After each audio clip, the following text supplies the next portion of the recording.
So, hello, good afternoon, everyone. Welcome to our this year's digital award ceremony for the Building Sense Now Global Award 2021. My name is Christine Lemaitre. I'm the CEO of the DGNB, the German Sustainable Building Council, and I'm one of the initiators of the Building Sense Now initiative. The Building Sense Now initiative aims to activate especially architects and engineers around the world to foster climate and cultural sensitive design, to make sure that we actively make our contribution to limit the climate change or the climate crisis we're already in, and to really foster this local understanding of buildings, this good architecture with low-tech design, with the right materials. And during that initiative, which I would like to all invite you to join, you can find more infos on our website. We can share over the chat later. The idea is that we basically share knowledge. We're running right now a masterclass in collaboration with Miserio, the aid organization. We're having this global award for the second time, and we're very happy and very honored to have selected I think a great person to bring the message across. 2 years ago, we awarded the award the first time, and the recipient was Anna Heringer, or is Anna Heringer, the architect from Austria, who's very engaged in building with rammed earth all over the world, which has done great projects in Germany, but as well in Bangladesh. She's at the moment working on a project in Ghana in Africa. So really a true believer and a great ambassador for our cause. And so we have, before Corona, we had workshops, and we hope we can pick that up again. So I'd like to already invite you to join our initiative. What we're going to do today is first, I will welcome Ed Mazaria, the CEO of Architecture 2030. He will give us a little intro about the urgency and the responsibility of architects and engineers to do their part in order to achieve the Paris Agreement goals. Afterwards, Bruno Sauer, the CEO of the Green Building Council España, will introduce our winner, and then the winner will give her presentation. I can already maybe share that that's a woman. But before we start with that, I'd like to give the floor to Ed for his presentation about the relevance and I guess his activities on pushing or forcing, like I said earlier, whatever it takes to make the architects move and really become advocates for this climate and cultural sensitive design. So Ed, the floor is yours.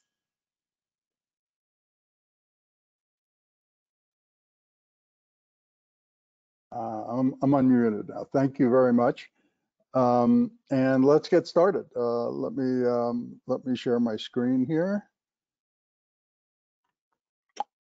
Okay, so the COP is going on now, obviously in Glasgow, and the point of the COP is to keep 1.5 degrees C alive, so that we don't, essentially have a catastrophic situation in this world. So there's an old saying in the United States: if you don't know where you're going, you'll end up someplace else, and we don't want to end up someplace else. So where are we going, and what do we have to do? What do we need to do to get there? So this is the latest Ipcc report, and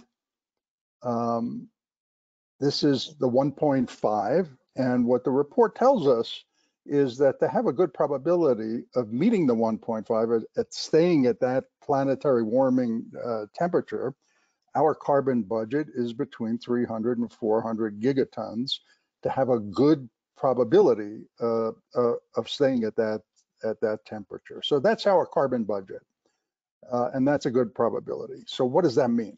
Well, roughly globally, we emit about 40 gigatons of CO2 a year. We hear everybody talking about they're going to phase out by 2050. If we draw a straight line down from there, we'll do fairly well this year, but this next year emissions are supposed to come back up. That's 600 gigatons. That's over the 300 to 400 gigatons, and that's less than a 50% chance of staying at the 1.5. So what do we need to do? Well, we hear the scientific community telling us that we need a 50% reduction by the year 2030. And if we follow that line down, if we actually do that, and then we follow that line down, we will phase out CO2 emissions by the year 2040. That's 400 gigatons. That gives us a good probability of meeting the 1.5.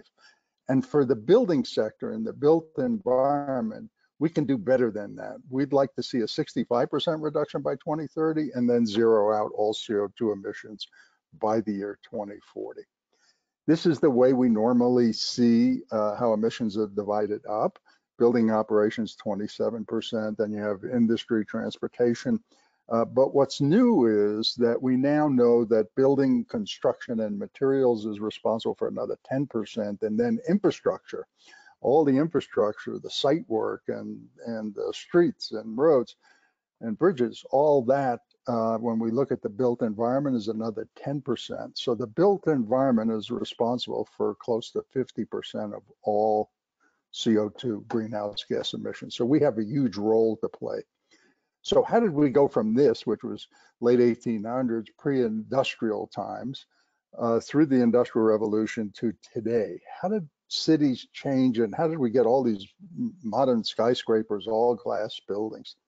Well, the first modern building, considered the first modern building, is the Bauhaus in Germany.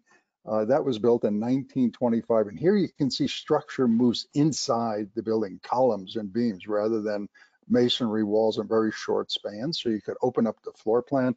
You could hang now the exterior wall. It didn't have to be masonry, and get lots of glass and open up buildings. Considered the first modern building. So what was going on in 1925? Well, things were pretty primitive. We didn't even have TV then. We had the first Model T truck. We couldn't make transatlantic calls until 1927 was the first one. So things were pretty primitive back when we had the first modern building. In 1928, the architects, the leading architects and planners and designers in the world got together and held the first International Congress of Modern Architecture. And they did that to lay out new guiding principles, because at that time, cities were really polluted. We were burning coal, housing was in with industry, and people were dying at a very early age. And so they laid out these beautiful modern principles: function-based zones, get the housing out of the industrial areas into high-rise housing blocks, into parks, solar exposure. Le Corbusier laid out the tenets of modern architecture: column wall separation, free the design of the facade, open floor plans, lots of glass. So that started in 1928, essentially a utopian movement. Came to the United States in 1932. We called it the international style because we can import it and place these buildings anywhere because energy was cheap and we could climate control any building. By 39, you see the beautiful Johnson Wax building, big open floor space.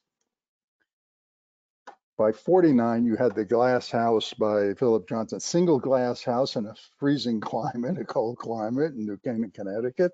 We could overcome any exterior environment with fossil fuels and inexpensive energy. And by 52, you had the beautiful single glass lever house, and we had high-rise buildings. By 56, we had entire cities based on the modern principles. So how long did that take? From the Bauhaus to the Lever House took 27 years, and we did all that with these tools. These were pretty primitive tools: T-square, triangle. We had to dip a pen into an inkwell. We didn't even get the first ink pen till 1960, and the first laptop till 1991. So we changed the world in 27 years with primitive tools. It took years to do a set of construction documents to get something built. We now have 20 years to meet the 1.5 degrees C target, and we need very, very quick reductions between now and 2030. So at COP26, we're asking everyone and all countries to commit to a 50 to 65% reduction by 2030, which will put us on track for zero by 2040. And this has been now signed and pledges made by all the major architecture, planning, and landscape architecture and engineering organizations in the world, representing over 1 million design professionals and 60 of the major international largest firms in the world that are responsible for over 300 billion in annual construction, also calling for the 50 to 65% and pledging to help countries meet these targets.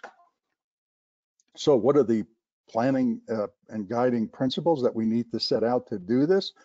To design all new buildings now, developments and major renovations, zero carbon, building operations, efficient buildings, electrify them, and bring in renewables for the electrification. Use low embodied carbon and carbon sequestering bio-based materials and landscapes, and then densify, repurpose, reuse, or renovate existing buildings, neighborhoods. Rather than tear them down, the greenest building is the one we save and renovate, because we don't have to redo all that structure. Solar is now the cheapest electricity in history.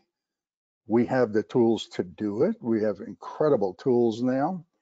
And all the principles are laid out in the 2030 palette. You can get it at 2030palette.org, everything from regions, cities, towns, districts, what to do. These are all the recommendations for how to design zero carbon buildings. And how are we doing? So in the United States, something very interesting happened in 2005.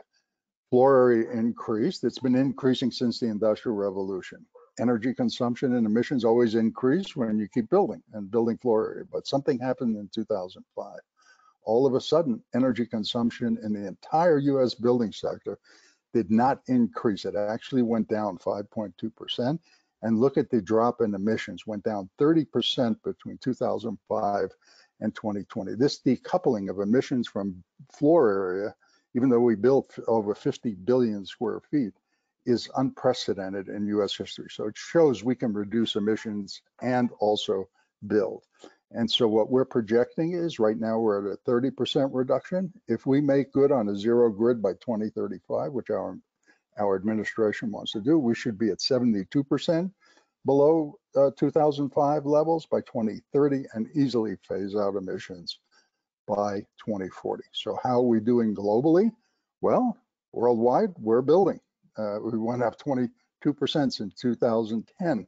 Huge amount of building worldwide, and we're going to keep on building. Those are the projections, but we have to build right. So what's happening with energy use? Well, energy use didn't go up as much. It's really interesting. We're starting to see a little decoupling. It flattened out in 2018, and because of COVID, it went down slightly, 1% in 2019 to 2020. So we're starting to see that. But look what's happened to CO2 emissions. This past year in 2020, it just dropped almost off the map. It's amazing it went down so much. And that happened because of renewables. And we're starting to see now that same decoupling that happened in the US over the past 15 years, we're beginning to see that globally. And that's the good news. And the reason we had that drop this past year was in 2020, renewable power was the only energy source for which demand increased while consumption of all other fuels declined. That was the International Energy Agency. So can we keep 1.5 degrees C alive? If we do our part in the building sector and the built environment, we definitely will keep the 1.5 degrees C alive. Thank you very much.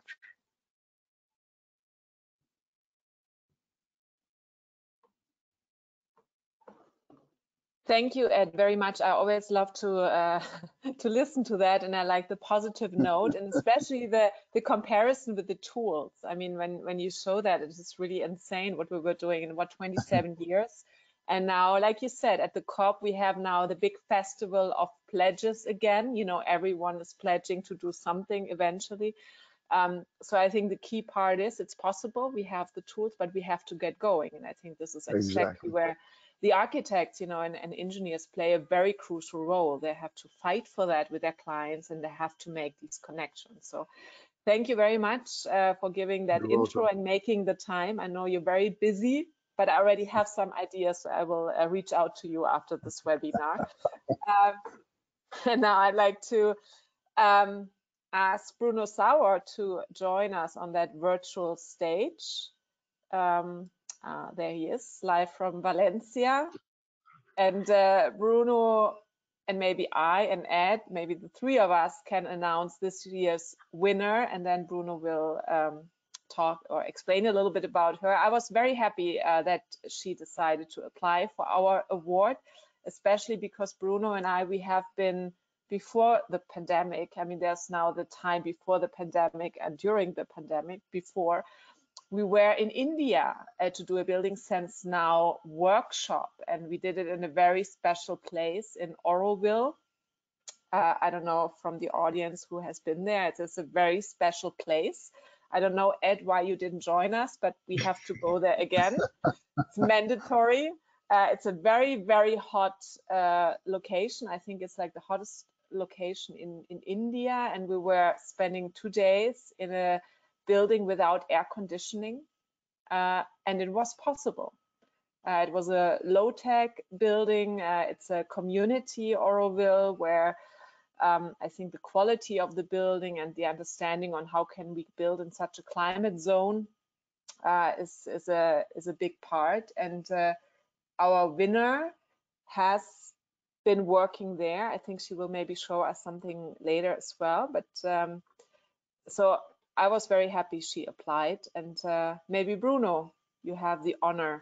You can go ahead, Christine. I know. Yeah, I can go ahead. So I will virtually show for everyone. So this year's winner, unfortunately, we don't have a, how do you call that, with the drums? Ed, how do you call that in English?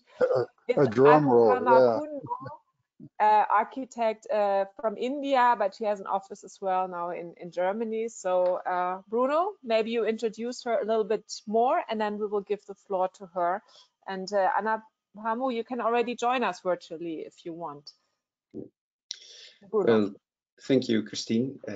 It's an honor to introduce our second award winner, once again a lady, which is becoming very interesting, having an award which are dominated by female architects. I like that. Well, when I went through the curriculum of Anupama, well, I will need half an hour more or less to read everything, and that's a little bit too long. But there's very interesting elements to read in her curriculum. First of all, she's a person who has been traveling around the whole world, which is also shown in the 5 languages that she speaks, which is on itself already a characteristic of someone who is looking to diversity, to community building, to being open-minded, not to conform yourself with what you already have, always rethinking what you experience to do it better next day. Someone who is really active in looking for new, or pushing the borders always to new limits. She has been member of, I think, 15 or 20 juries on international level, many exhibitions, about 20-25. 14 awards from today on, there's the 15th. She had been in more than 200 conferences, doing projects, or her own projects, more than 120, 25. And she's reaching the 200 publications and conference papers, which is amazing for someone who has been working for more than 30 years as a professional architect.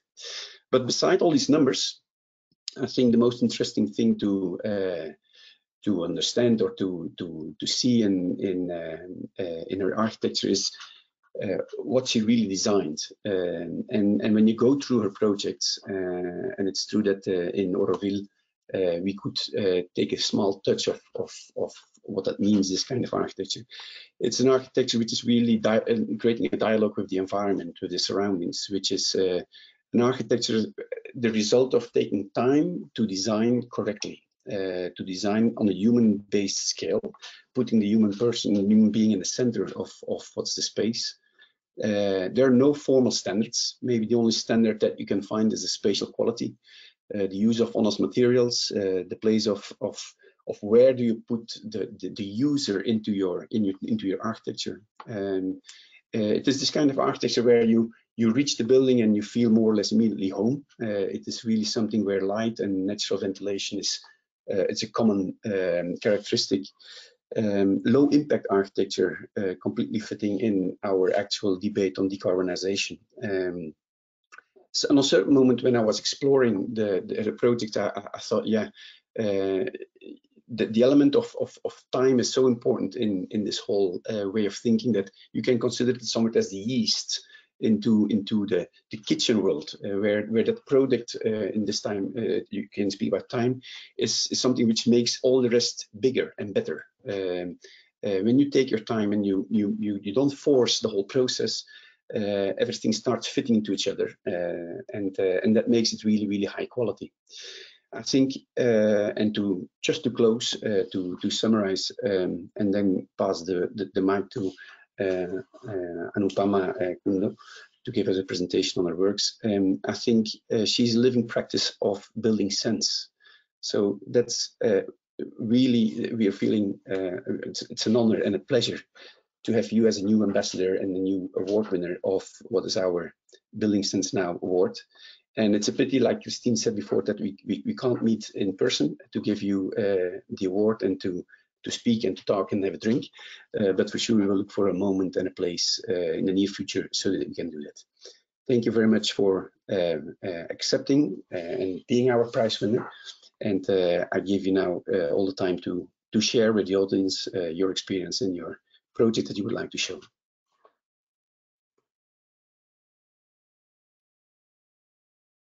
So good evening, everyone, and of course other time zones. So greetings. Thank you so much. It's a great honor to receive this recognition from you.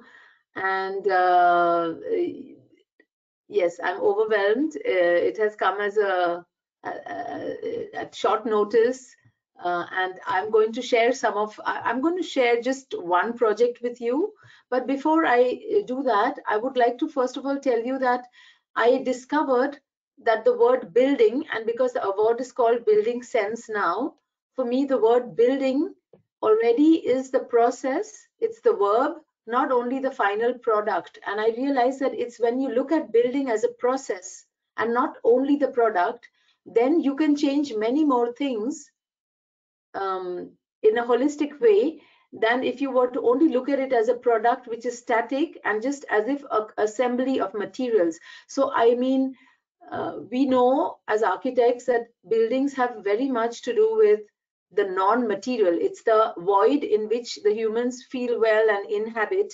But of course, it is the materiality particular to our times that has caused enormous imbalances, whether it's environmental, social, or economic. And in that sense, we have to, exactly in that sense, build sense, you know, through building architecture. And I think for me, it has also been a pursuit of building knowledge and building community, because I think that we are at crossroads, and what we know is all our past knowledge and past references are going to fall short for the future, because we don't know about what the future brings. But what we do know is that the future is advancing at a very high speed in an exponential rate. So not only building of knowledge of building upon past knowledge will suffice, but we need to count on human imagination, the human capacity to experiment, and adaptability, humans able to adapt and work together in a collective. And I think these qualities and human capacities will, along with human optimism, be able to steer our way forward and create new technologies and ingenuity to put materials together in unprecedented ways. So I think alongside the pursuit of new materials, maybe it's more important to consider materials, that the non-material aspects of human resources and human resourcefulness, that's where we can focus. We can use our time, we can use our muscles, our intelligence, our care, all these human principles, how we will be being more humane, we will be able to use our materials in a new way. Because materials by themselves, it's not the materials that are sustainable or not, it's how humans move them from one place to another place and apply them in in architecture, where architecture becomes a permanent capture of some of the materials, including urban waste. So in this sense, I think experimentation is very important, and we don't have time to repeat our old habits. So I think I would like to share with you the project that caught your eye, which was a voluntary art homes for homeless children. I would like to try sharing my screen. How do I do that? Actually, I forgot to test this with you before. Can someone advise me? Okay, show my screen. Okay. Yeah, so we maybe turn our cameras off, so the floor is yours. Thank you. So is the whole screen seen now? Yes, maybe you switch into presentation mode. Where do I, can you guide me to find that? Because no, in the program now, I think you have to do that. In the screen here? On your computer, right. Yeah. Okay. So I'm going to try doing this. Yeah. Okay, sorry, I'm going to scroll back. That looks embarrassing, but okay. Can you see my slide? Yes, yeah, we see it. All right. So I'm calling it Building with Fire. This was the topic of my PhD as well. And I'm going to walk you through a very pioneering kind of earth construction method.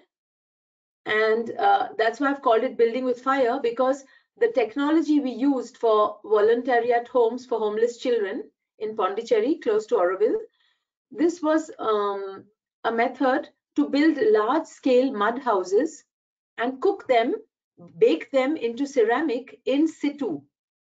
So instead of taking bricks which are burnt in factories, clay gets burnt in brick ovens and gets used as bricks combined with cement in masonry.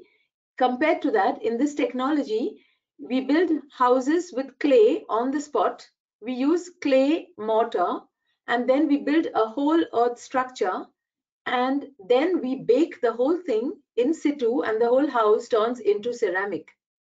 Now I'm going to explain a little bit, because it looks very vernacular and homely and belonging to the place, but actually it's a very radical new technology. And it's an example of how there is so much research to be still done, so much more to be found out, even with materials which we have lived throughout thousands of years. We have built with earth for thousands of years, and we've built with bricks for 3,800 years. And yet this is a new technology that was pioneered by Ray Meeker, a Californian ceramist who lives in Pondicherry. And I will just walk you through what this involves. So typically, now let me see how to share my screen. Just give me a moment. I don't know why it's not moving. I'm not able to move my screen. I'm sorry. You should on your computer. Can you not, if you just maybe click on the, yeah, now it does. It moved, right? Yeah, now it moved. So typical brick kilns in olden days, like pre-industrial bricks, were fired in kilns that were made out of the stack of bricks themselves. So all over Africa, India, you'll find everywhere where you didn't, like before the Hoffman kiln and other type of kilns were created to make bricks industrially, this is how bricks used to be made. It's just a pile of bricks, and the bricks on the inside cook more and the bricks on the outside are colder, but they have areas for the heat to travel, and wood is fed inside each of the openings, and then a whole brick kiln, which is the stack itself, it all gets cooked, and then the outer bricks which are not so well cooked gets typically used in areas where you need less waterproofing, or they are fired in again in the next round. So in India, there are many areas like Pondicherry have a very high rainfall, and it's difficult to build earth construction because earth is vulnerable to water. So this is a technology that can allow the use of ceramic bricks, like bricks, to be used, same material as waterproof, water resistant as bricks, but not requiring any cement, because the whole structure becomes like a brick. Now, why am I starting with the kiln? Is because already there is local knowledge to build bricks in an area where, if it is not industrial, what happens is after the monsoon, always the clay collects in specific low-lying lands, and that kind of clay is usually ideal for not rammed earth or other forms of earth construction, but that kind of earth is usually best suited for making burnt bricks. So this is a very typical landscape you see of a local economy of brick making, which is a non-industrial method of making bricks according to how much clay there is, and it is done every season. And the same people do other things during the season. They are probably doing agriculture, and they grow the fuel for baking the bricks and so on. So this technology builds upon an existing local economy, and the idea is to strengthen that local economy. So that is one reason to base this kind of technology. The second thing is that normally when you bake bricks in the industrial oven, you need about 980 degrees centigrade. So the bricks are the kiln absorbs about 40% of the heat you generate. So every time you do a firing, straight away you lose 40% of the energy into the wall of the kiln themselves in the industrial kilns. Now, this is a technology where the house is a kiln and you cook other bricks inside it, and with the heat you would have otherwise wasted, we trap that heat and you direct it to cook the wall of the kiln.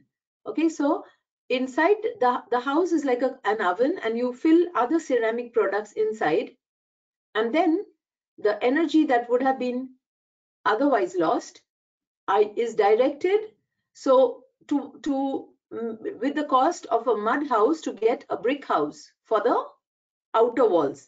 So I want to also make the mention here that if we want to really be sustainable in terms of the embodied energy, not only the running energy of buildings, the embodied energy, then we have to not start only by choosing materials from building catalogs, because the first step is to source material, because not only is it involving transportation, the more local you want to build, the more you have to understand the intricacies of how the sourcing of a material affects a territory, first of all. So in this kind of territory where clay exists, people are growing this kind of wood through reforestation. You know, they cut the branches of wood that is grown for building scaffolding, and then the thin branches are routinely taken from their own planted plantations to fire this type of temporary kilns. Now, I call it temporary because when the kiln is finished firing the bricks, typically, then everything is taken down, the bricks are dismantled, the bricks are sold, and the landscape is like blank again. So this is the old way of doing things, and we are building upon that knowledge. So this is Ray Meeker, who being a ceramic artist, he had a background in studying architecture in California, and he pursued the work of Nader Khalili, an Iranian architect who had stumbled upon the fact in Iran, after a fire, he noticed that mud structures were cooked in situ, but not fully cooked, partly cooked, and he got the idea. He wrote a book, Racing Alone, where he envisioned this type of an idea. But it's Ray Meeker who systematically solved all the obstacles in baking a large-scale house in situ.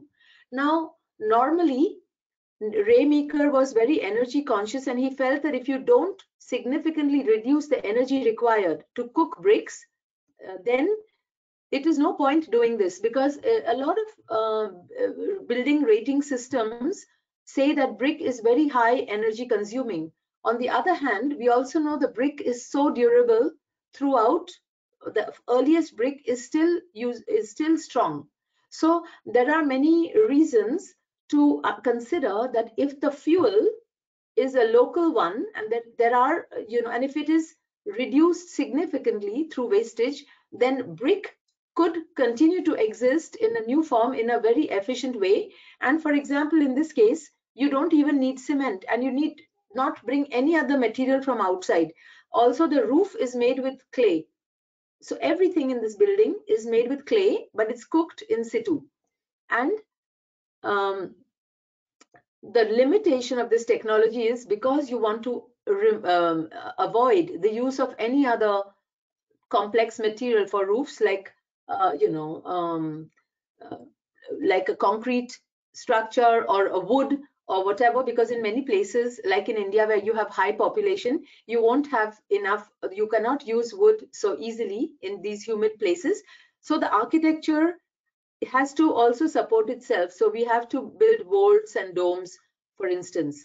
So the idea of the orphan, not orphanage, sorry, it is for homeless children with foster parents, this project.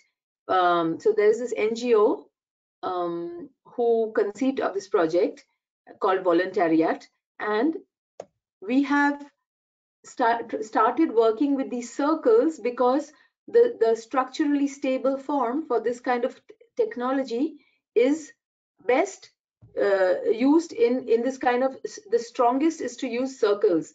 And because of the law of gravity, it's good to use catenary shaped vaults and domes. I realized that if you want to make the structure very thin, instead of the previous experiments that Rainmaker made, where the walls are thicker, it becomes very difficult for the heat to go through the entire wall to cook everything properly. So I thought that this is a place for children. If we can make it very thin shells, it'll cook through.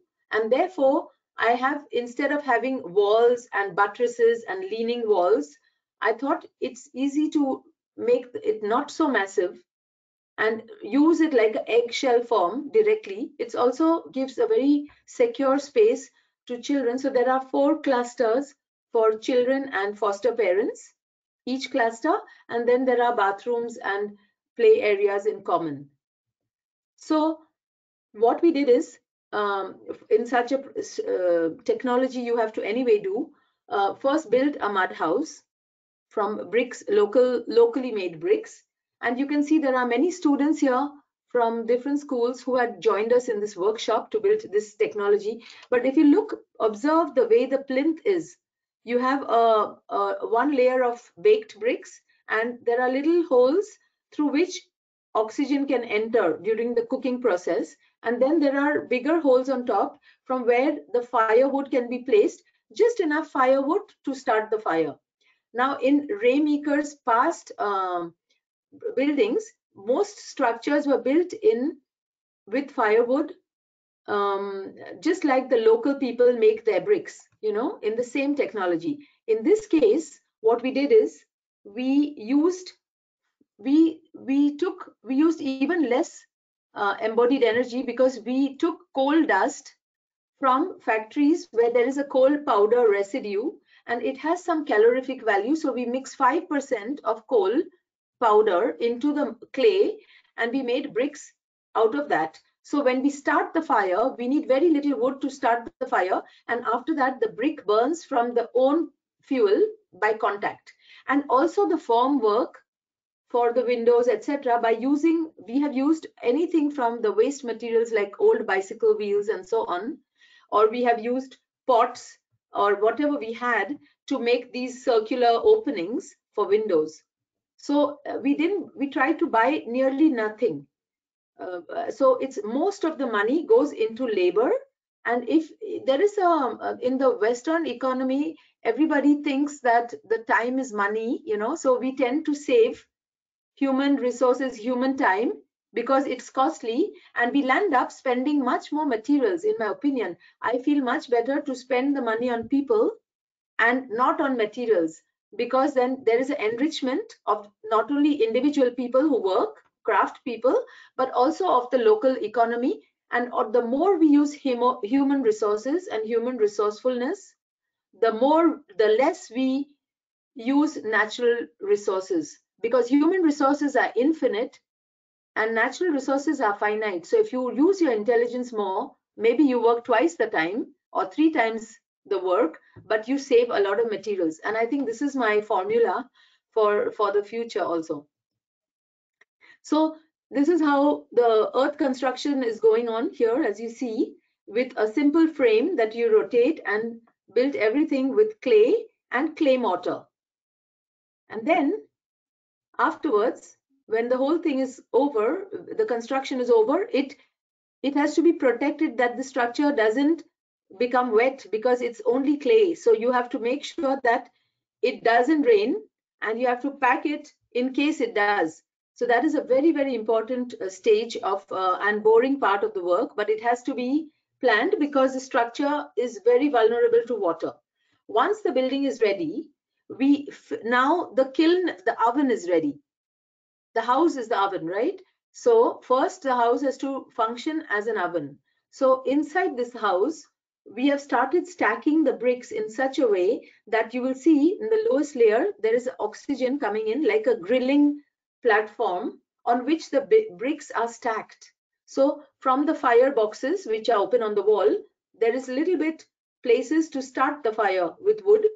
And then all the above layers are just brick. There is a little bit of coal dust in the bottom layer just to start the fire so that the fire doesn't go off. And then afterwards, all the rest of the bricks will fire from the own embodied coal content inside it, only 5% of that powder. So then the structure is sealed with mortar, I mean just mud plaster, everything is closed, and then the fire is lit. And what happens is that it cooks for 3 or 4 days, but till the whole brick is cooked. In the former experiments of Rainmaker, the brick wall was not getting fully cooked because it's very difficult for the heat to penetrate on the outer wall up to 980 degrees. Maybe the outer wall is 400 or 500. So he found out and made a breakthrough by applying a combustible plaster layer of rice husk and some fuel, some kind of either cow dung or something which has a little bit of a bio material that can catch fire. What happens is by the time the outer wall reaches 400 or 500 degree temperature, the outer insulation layer catches fire. So in the last stage, it gives a lot more heat and the wall cooks through. This was the way Rainmaker actually solved the cooking of large clay structures to make the heat penetrate throughout. So this is how that looks, and openings through which you can see the brick glowing when it's being cooked. So then you can see here the structure is almost cooked, and then it's cooling down for 3 days. You can see when you touch it and it works, and then you open the windows and you start taking the bricks. So you see inside we have got all the bricks that are already cooked perfectly, and that you can sell or you can finish other parts of the house. So the house, what was interesting for me in my PhD is that this is a method through which you can see the house not as a consumer of building material, but as a producer of materials, local producer of local economy and of building materials. So the house becomes a producer rather than a consumer of building materials, and that changes the socio-economic impact of, like taking the fire to the building site as opposed to taking all the clay to a factory, manufacturing, and then bringing large quantities to transport in different places. And this is a technique that brick makers who are doing small scale can easily do and provide themselves with waterproof houses. Of course, what is very important to know is in this case, we have done only bricks, and we can design bricks of our own sizes. But Rainmaker has done in other experiments, you can put whatever you want, wash basins, there are all ceramic things you can put in. You can make toilet pans, tiles, glazed tiles, furniture, water spouts, gargoyles, all kinds of things in ceramic still exist. So all of that can be produced at the same time. And then of course here this is a research project, so we were studying how the fire moved, where did the bricks cook well, where did it cook not so well. And then finally we had the project like that, the end, and we made the toilet block, which is in the foreground, made out of waste bottles. And we completed the surface, because glass and is the same vitrified product like clay. So it's like sand which gets converted with heat. So we use the same technique. And also on the top of the domes, to allow light and ventilation, we have used broken chai cups, etc., to finish this masonry. It's an idea to be able to also use circular materiality strategies, like we used recycled the bicycle wheels. Similarly, there are many other elements. We try to not buy any materials, take everything either from the local soil or from urban waste. And even some other, because it's a project with very little resources. So here you see we have used terracotta pots and a chicken mesh for the connecting domes to be able to make some elements with very little steel, the mesh there, which always farmers have access to. And so there was a lot of research here, and this kind of terracotta pots have been kept as storage for the children to keep their special toys and like little cubby spaces for themselves, for individual storage, for according to the height of the children. So you can see how those interiors are. It's a very, very humble project. And the final waterproofing is also done by using broken tiles, which are glazed ceramic. So basically all the materials we are using mostly have gone through fire to stabilize clay, to make clay waterproof, because this is a very high rainfall area. You can see how it is being used. But more than the fact that this is a mainstream technology, what I wanted to do through this project is that beside a PhD that I have done in the same about the same topic, building with fire, I want to stress the importance to create space and time for experimentation. And I want to really thank you all for noticing that even though these are not photogenic, typical architecture projects, it is something that that has a very rich process, a lot of scientific thinking about material sciences, about social aspects involving the people in their construction, because a project which has no resources to build with, you realize that if you go to places where people don't have any resources to, or surplus money to make architecture with, you realize that when you feel you have nothing, you still have something, because you have your life, you have your time, and there's always some material lying around you. So instead of focusing on shortage, you can focus on what is abundant. Is there soil abundantly? Is there something that humans did not yet find a way how to use? There's always something. So if you combine human skills, whatever is existing, with human ingenuity and human time and care to bring everybody a modest habitation, then I think with whatever you have around you, we can find solutions. And sometimes having a shortage of resources could even be a blessing, because we are forced to use our intelligence and our ingenuity, and then we become clever. Thank you very much.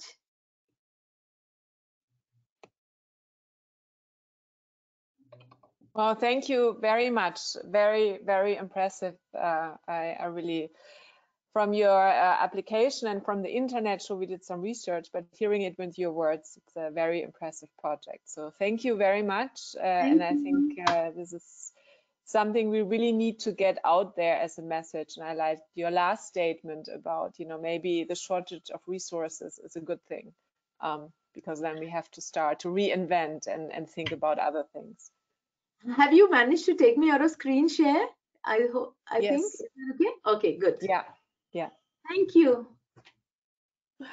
So I don't know if we have some questions from the audience. We have a few more minutes. I don't know, Ed, Bruno, from your side, any comments, excitement for our winner? I mean, unfortunately, it's digital, but we have to, you know, make it a little bit a celebration.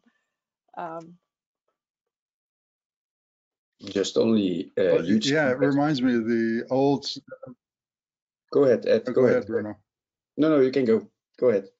Oh yeah, no, it just it reminds me of the excitement in the old solar days back in the 70s when we had a big energy shortage, and all over the world we were, you know, exploring new ways to build that didn't require any fossil fuels and energy, and that's how the whole passive movement started. So everything was essentially passive back then. We kind of lost it a bit after in the 80s when the energy crisis subsided, and we kind of went back to the old ways of doing things. But it's resurging now. So you know, all the things we learned back then are coming back around, and it was so nice to see these projects. Anupama, it was really refreshing. Thank you.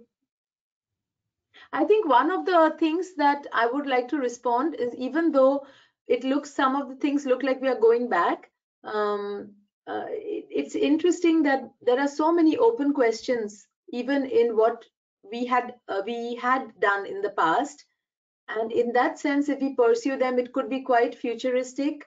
But I would like that the people who are creating rating systems should also maybe not only look at the quantity and the how many kilojoules goes into, you know, of energy, but it should also be seen what kind of qualitative choices for fuels that one makes, you know, whether we use things that are local, or whether they are coal, or whether they are, you know, coal dust, which, you know, there's so many layers. If you don't just go quantity wise, black and white, it would be really good to put some attention on the exact specifics, because every material comes from a specific spot, and that has already some other social and environmental impact and transportation.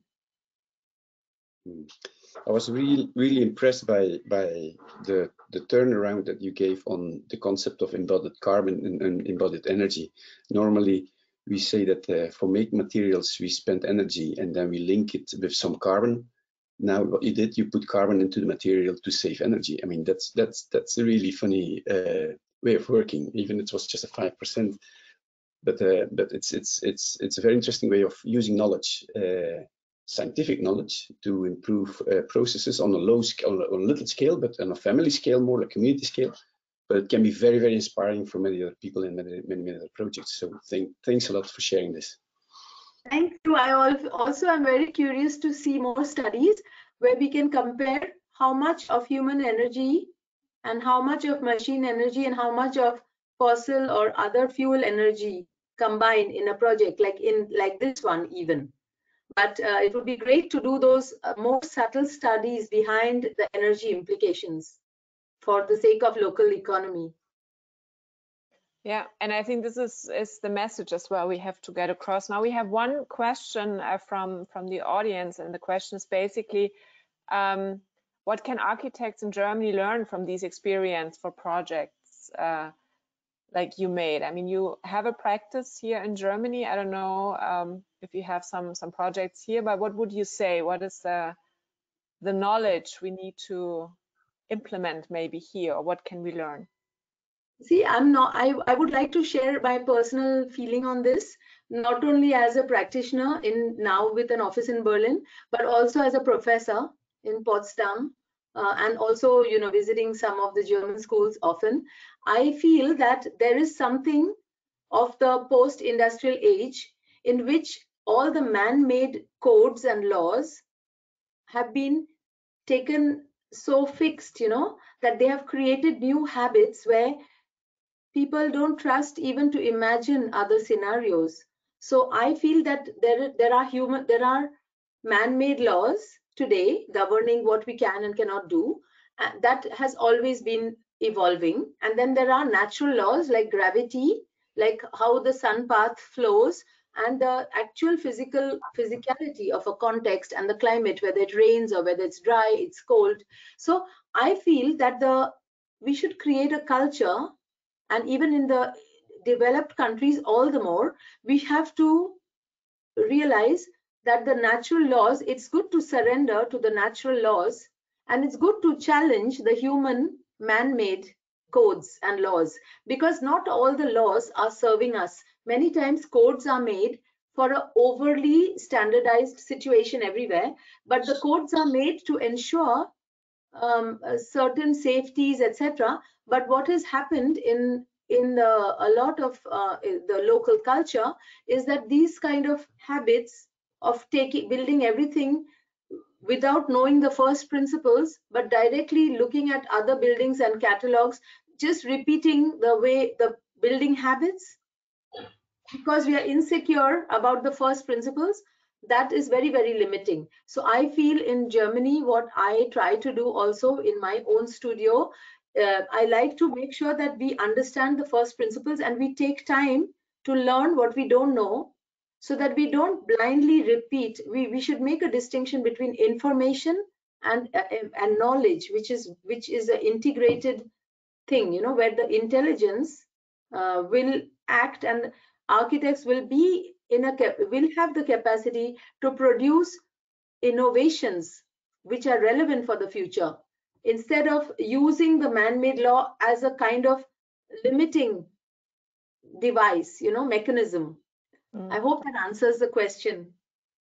I think, and it leads perfectly to the next question, which is it's a very tricky one, and maybe from your experience, but maybe Bruno and as well Ed, even if it goes around Europe, but I think it's about maybe our a kind of global north culture. Why are we in Europe so stubborn to keep building the overwhelming complex way we do, instead of relearning from simplicity once again? I think this is the question, the $1 billion euro question. But maybe Anupama, from your experience, your line of work, how hard is it to convince clients or colleagues? I think it's if it's hard or not, I think we should not be bothered about that. You know, what happened, what succeeded in my case is, it's true that in India it might be in some ways easier, but in many other ways it's more difficult, because we don't have resources to do experiments. We have nowhere to apply for grants, you know. There are many disadvantages, and this is not how most people build in India anyway. I come from Bombay with skyscrapers, you know. So it's not like my context only made it easier. What I would like to say is that I think in developed countries, because there has been mainstream industrialization, last 2 generations are the people who have always lived with ready-made, you know. So you go to buy a dress, it is S, M or L. Even it doesn't fit you, maybe the over standardization. So if it doesn't fit you, you think something is wrong with your body, instead to think somebody over standardized, you know. So you get so used to just use a standard thing. So many of the beliefs, many of the limitations are in our own head also, actually, I feel. And I think that's what happens when you are raised in a country where it is mainstream industrialized. So you feel anything you do custom made is something very unique, but it's not actually true, you know, because the custom made architecture is a custom made profession, actually.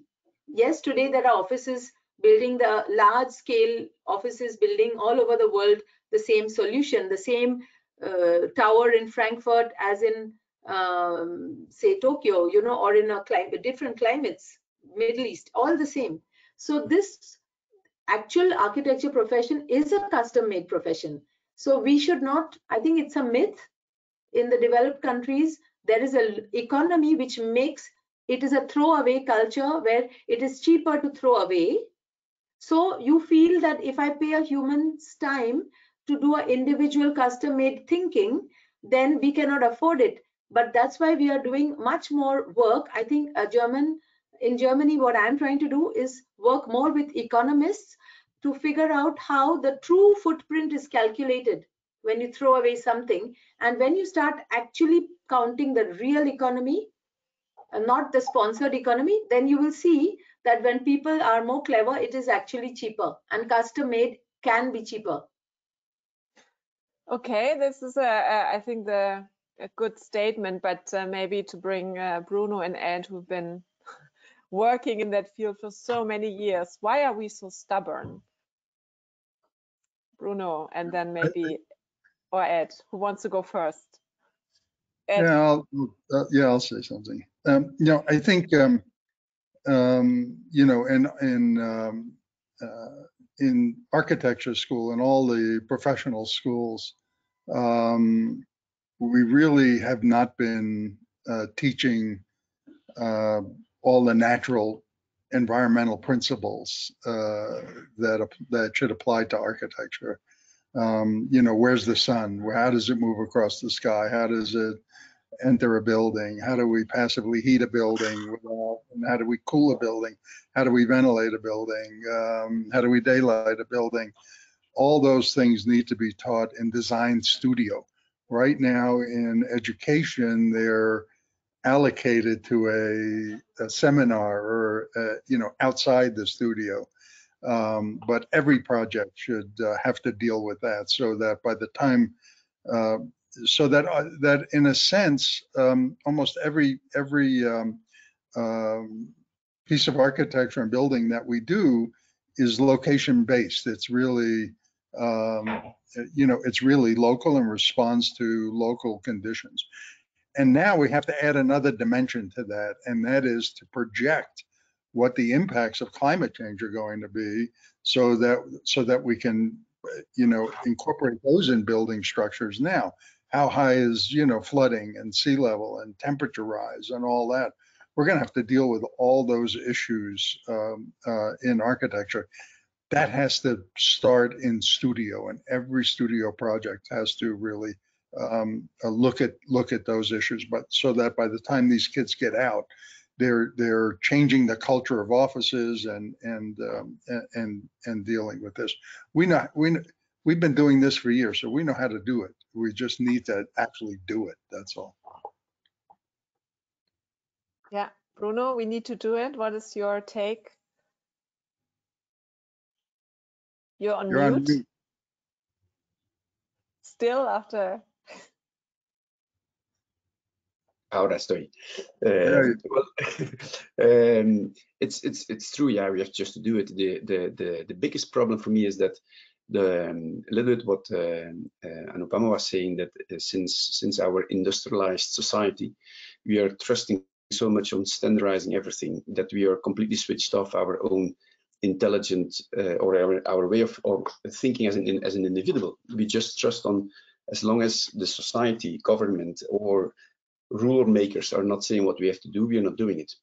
So I think that's a general critic on society, that there is we lost our critical sense. We are very afraid of leaving our comfort zone, and the comfort zone is completely defined by regulations and standards. So as long as we can't break that mechanism, I think, or we have to wait for more regulations to solve the whole climate problem, or we have to start counting really on the individual responsibility and way of thinking and acting, and rethinking what you also said before, Anupama, that we have to start rethinking what we did, so that we can fasten up the whole transformation.